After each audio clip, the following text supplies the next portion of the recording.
It's gonna be a Mercury dime day. And I'm probably gonna ponder. Yeah, I'm gonna ponder.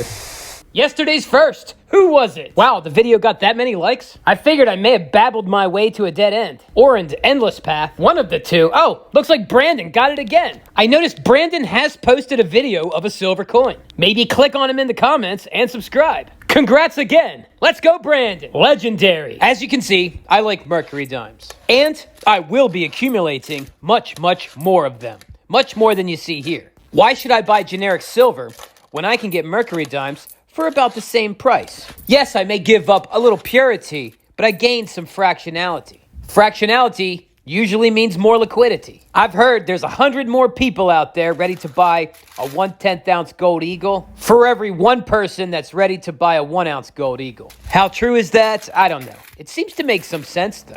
I try to think of some reasons why I should not be buying Mercury dimes instead of generic silver. Again, that's assuming I get the Mercury dimes for about the same price. Yeah, so am I putting myself at some disadvantage with less purity? Buying that 1/9 fine instead of that 3 or 4 nines fine? Well, at the very least, it's going to be 1/10 bigger since I'll be hodling some 10% copper with my silver.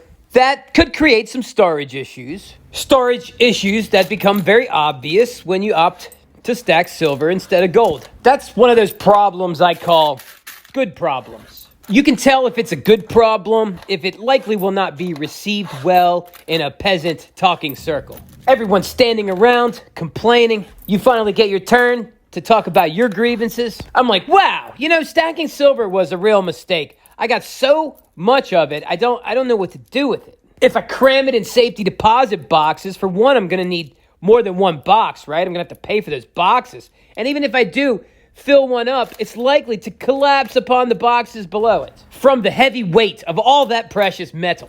And to make matters worse, I decided to stack a bunch of Mercury dimes, which are 10% copper. So all that wealth takes up even more space and weighs more.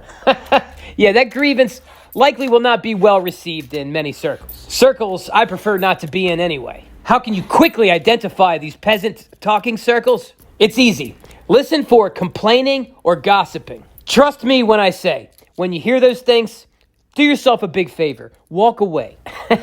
And don't take cheap shots at them like I'm doing right now, calling them peasants. We don't want a good conversation. We don't want an argument. We want nothing. Little or no interaction. If we could learn the language of short money on Duolingo, the app would teach us to complain and gossip. Short money language just attracts more short money. Oh, and more importantly, it repels wealth. And I don't know about you, but I certainly do not want to do that. And I'm not trying to be mean. I don't mind broke people. Everything breaks, you can be broke. But if you're not actually trying to fix it, well, that's just poor. And poor mentality is contagious. I'm ranting. Sorry, it's mostly towards myself. I gotta remind myself these things all the time. It's so easy to fall into negative behaviors. The struggle, it never ends. The vigilance must be applied every single day. It takes a long time to build wealth, at least it did for me, and it's so easy to squander it. You can do it so quickly. And I believe acting outside of providence can make wealth evaporate very fast, regardless of how much you have. People lose great fortunes all the time. Oh, if you have not already, can you please hit the like button? Your likes expand this wealthy community. I'm up early every day. I ponder out loud and post it on the internet. This channel typically ignores the barrage of quote-unquote financial news, which, if you follow it to its source, almost always comes from some commercial interest, a financial asset provider trying to corral people towards their well. And many channels believe they are doing others a service by regurgitating this nonsense. Here at Thousandaire Radio, I believe it's much more difficult to unlearn that nonsense rhetoric and then relearn again, rather than just ignoring the rhetoric to begin with. So if you feel you're not getting the news here, well, that's exactly the point. So even if you get nothing out of this video, then I believe I still did a better job than somebody giving you a false something. And those false somethings, which may be true, but the context, not good. Cherry-picked news articles that build up talking points to sell, surprise, surprise, the products that they are selling. There may be other news articles that they leave out that don't fit their sales narrative. I remember, even from when I was a child, that was called lying by omission. The same thing can be done even when someone is showing you graphs and data. They zoom in or zoom out and use the timelines that mostly fit their narrative. That narrative, again, is to push you towards whatever they are selling. And if they are giving you their opinions on things that they are selling, whether directly or for their sponsor, well, that's called a sales pitch. That is the definition of sales pitch verbatim. If they're making this sales pitch via a broadcast, guess what that's called? That's called a commercial. And some of these commercials even have commercials. So we're watching a commercial that has commercial breaks.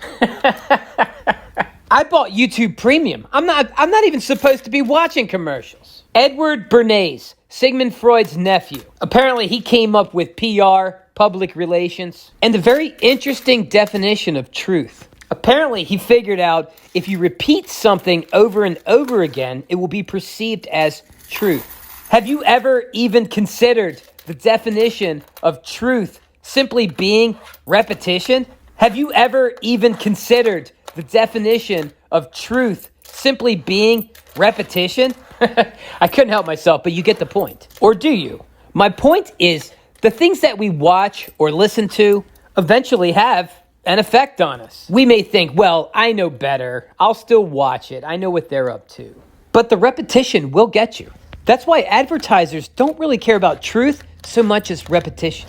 I'll give you an example of how you cannot resist it. Have you ever heard a very catchy tune that you just can't stand, but you may be subjected to it on a regular basis, say at work? You resent it. You know it's terrible. You may even go as far as to tell others how much you do not like it. But then one day, you're in a workflow, you're nodding your head, you're whistling along and tapping your foot to, oh my gosh, that song that you hate. How did this happen? Repetition. So why subject yourself to so many sales pitches? Especially sales pitches for financial assets. They must give you biased information so that you pick their product. That's just good business. But if you listen to it over and over again, there are many channels, all sponsored by the same wizard behind the curtain, each delivering the same message in their own words. Some are very articulate and seem very fact-orientated, and you may fact-check them and it checks out. But what about the facts that they left out? Some will play your heartstrings and speak very emotionally. Maybe they'll even bring religion into it while they're talking. Because who doesn't like a money changer in the church? The one thing they pretty much all have in common, they will appeal to your fear and greed. But you already know this. You know what they're doing, but you watch anyway. Well, remember what I said. Those sales pitches, we all know now they're masquerading as information on financial assets. I believe this poisons the well being the mind. After all, it's not what we know that hurts us. It's what we think we know that just isn't so. If you keep listening to them, don't be surprised one day you're tapping your foot and whistling along, nodding your head to that catchy sales pitch tune. So this is what I'm thinking about while I'm counting these dimes. And it looks like I'll still be counting them tomorrow. Mercury dimes, time-tested money. Tested in the field, in circulation, and used as money for many, many decades. Even currently, if you're foolish enough to spend it. Fractional, high liquidity, common dates unlikely to be counterfeited. Minted by the U.S. government. Recognizable, divisible ounces. 14 of them make an ounce of silver, unless they're heavily eroded, like anything else. So long as the price is right, I don't see a better option. I like them. That's my opinion, genuinely, because I got none for sale. I'm just grinding, working, saving, stacking, investing, doing what I can. What is the probability of me reaching my goals set so late in the game? Don't ever tell me the odds. What am I supposed to do? Not try? The funny thing about trying and giving up, no matter which one you do, you're just still there. There you are. I'm not too proud to try and fail. Who cares? No one cares. I hope you hit that like button, friendo. I appreciate you watching. If you're new, subscribe. I'm here every day, pretty much. That is it. That is it. Thousandaire Radio, Wicked Show. Join the pen pals. You can now write me at The Thousandaire Collector, 1700 Sullivan Trail, Suite 7, Box 111, Easton, Pennsylvania, 18040. Don't forget to include your info so I can put you on my mailing list. They watered down the peanut sauce, but I forgive them. I wonder if they forgive me. This is a Vietnamese restaurant. I don't usually go out to restaurants, but what am I going to do, make all this at home? I like to get tripe, tendon, and extra rice noodles. And you know what, these sprouts got to go in there.